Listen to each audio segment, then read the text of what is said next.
హల్లెలూయా. ఈరోజు powerful believer అనే కార్యక్రమానికి మిమ్మల్ని అందరినీ కూడా ప్రేమపూర్వకంగా ఆహ్వానిస్తున్నాను. బాగున్నారండి? దేవుని యొక్క విశ్వాసంలో, ప్రార్థనలో పవర్ఫుల్గా, శక్తివంతంగా మీరు బలపడుతున్నారు. ఎస్, ఈ యొక్క కార్యక్రమం దాని కొరకే ప్రారంభించబడింది. దేవుని యొక్క వాక్యం నుంచి మరొక వాక్యాన్ని మనం చూద్దాము. ఈరోజు దాని నుంచి ఒక సత్యాన్ని మనం నేర్చుకోవడానికి ప్రయత్నం చేద్దాం. ఇక్కడ సామెతల గ్రంథము 22వ అధ్యాయము 4వ వచనం. ఇందులో ఐశ్వర్యము, ఘనత, సో ఇవి చాలా మంది లోకమంతా కూడా ఐశ్వర్యం కొరకు, ఘనత కొరకు ప్రాకులాడుతూ ఉంటారు. సో ఆ ఘనత, ఐశ్వర్యం, హోదా ఎప్పుడైతే వాటి వెనక మనం వెళుతున్నామో అవి ఏవి మనకు దొరకవండి. అది అందనంత దూరంగా అది వెళ్ళిపోతూ ఉంటుంది.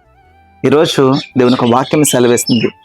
దాని యందు ఎప్పుడైతే మన విశ్వాసంతో మనం ఉంటామో, అంటే చూడండి, యెహోవా యందు భయభక్తులు కలిగి ఉండుట వినయమునకు ప్రతిఫలము, ఐశ్వర్యము, ఘనతయు, జీవమును దాని వలన కలుగును.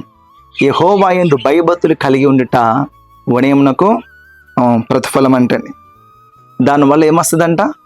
యెహోవా యందు భయభక్తుల వల్ల ఏమొస్తుందంట?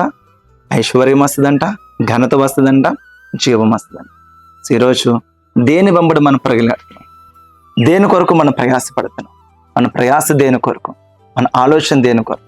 ఒక విశ్వాసగా ప్రభునందు మనం నమ్మకంగా మనం ఉండాలి అని అంటే, శక్తివంతంగా మనం ఉండాలనుకుంటే, ఈ ధనం వెంబడి, ఐశ్వర్యం వెంబడి, అయితే ఘనత వెంబడి మనం పరిగెడితే అది దొరకదు. కానీ ఎప్పుడైతే యెహోవా యందు భయభక్తులు కలిగి ఆయన వాక్యానుసారంగా మనం నివసించడానికి, జీవించడానికి ఎప్పుడైతే మనం సిద్ధపడతామో ఖచ్చితంగా అవన్నీ మన వెనక వస్తాయండి. ఐశ్వర్యం, ఘనత అవన్నీ కూడా మన వెనకే వస్తాయి. ఈరోజు అవి మన వెనక రావడం మనకు కావాలా, లేకపోతే వాటి వెనక మనం పరిగెట్టడం కావాలా? ఈరోజు మనం తగ్గించుకుందాం. దేవుడి సన్నిధిలో భయభక్తులు కలిగి మనం జీవించినప్పుడు, అంటే ఆయన వాక్యానుసారంగా మనం జీవించినప్పుడు, ఆయన వాక్యంలో ఉన్న అంశాలను మనము పఠించినప్పుడు విశ్వాసంలో మనం ఎదుగుతుంటాము. తద్వారా ఐశ్వర్యము, ఘనత, వినయము మన చుట్టూ తిరుగుతూ ఉంటాయి. హల్లెలూయా. దేవుడి కొద్ది మాటలు దీవించును కాక.